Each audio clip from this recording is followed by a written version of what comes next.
ठरलं तर मग 3 मेच्या भागामध्ये आज पाहणार आहोत. प्रियाने प्रतिमा आत्याला त्या आगीमध्ये तसंच सोडलेले असते आणि ती बाहेर येऊन फोनवरती बोलत असते. मुद्दाम घाबरल्याचं नाटक करते आणि बाहेर हवेला येऊन फोन लावण्याचा ती प्रयत्न करत असते. त्याच वेळेला जानकी आणि सखी येतात आणि जोरात तिला धक्का मारतात आणि त्यांनी रचलेल्या सापळ्यामध्ये तिला उभं करतात. त्यावर तन्वी त्या दोघींवरती भडकते. तुमचं काय चालू आहे? मला का मारत आहेत? आधीच मी खूप टेन्शनमध्ये आहे. तुम्हाला माहीत आहे ना, आगीमध्ये माझी आई जळत आहे. त्यावर जानकी आणि सखी म्हणतात, आम्ही ते सर्व नाटक केलं होतं. तुझी आई एकदम सुखरूप आहे.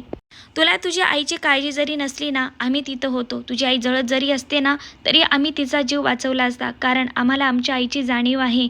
आम्हाला आमच्या आईचे खूप उपकार आहेत. हे ऐकताच प्रियाला मात्र खूप मोठा धक्का बसतो. प्रिया विचार करते, अजून एक माझ्या विरोधात षड्यंत्र रचलं तर. ती खूप घाबरलेली असते, पूर्ण गोंधळून जाते आणि हे काय सुरू आहे याचा विचार करत असते.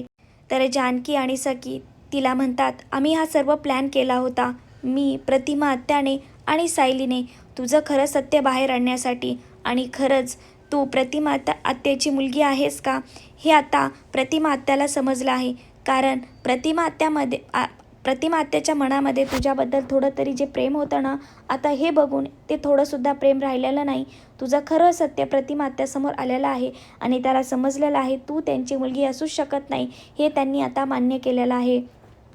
तर जानकी आणि सखीने एक दोरी तिच्या भोवती टाकलेली असते आणि त्या दोरीभोवती पेट्रोल टाकलेले असते आणि त्या दोरीला ती आग लावते आणि त्या दोरीमध्ये, त्या गोल रिंगणामध्ये प्रियाला उभं करते.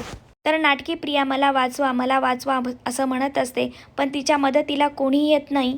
कारण माहीत असते ती नाटकं करत आहे. हळूहळू करून सर्वच घरचे तिच्यासमोर येतात आणि हा सर्व काही प्लॅन माझा फसला आहे परत एकदा तिला कळते. अश्विन, कल्पना सर्वांनाच परत एकदा तिचा खरा चेहरा सर्वांसमोर आलेला असतो.